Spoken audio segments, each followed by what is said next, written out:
आपल्या भारतीय संस्कृतीमध्ये अन्नाला पूर्णब्रह्म असे संबोधण्यात आले आहे. आपली आजी, आई किंवा आपल्या घरातील वडीलधारे लोक आपल्याला जेवताना काय करावे आणि काय करू नये हे नेहमी सांगत असत. जेवणाआधी वेगवेगळे श्लोक, मंत्र म्हणायला लावत असत आणि ते पाठही करायला लावत. परंतु आजच्या या धावपळीच्या आयुष्यात पालक आपल्या मुलांना ह्या श्लोकांबद्दल सांगायचे विसरतात किंवा कदाचित त्यांनाच ते येत नसतील. म्हणून या श्लोकांचं महत्त्व कमी झालं असं नाही.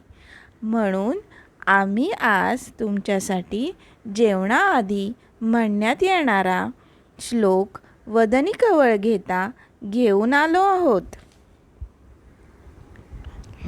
वदनी कवळ घेता नाम घ्या श्रीहरीचे, सहज हवन होते नाम घेता फुकाचे.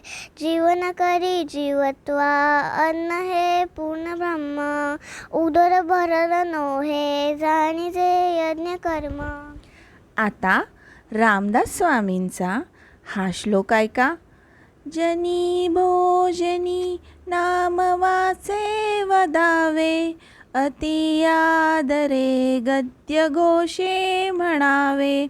हरी चिंतने अन्न सेवित जावे, तरी श्री हरी पाविजे तो स्वभावे. धन्यवाद. Please like and subscribe for more videos. Thank you.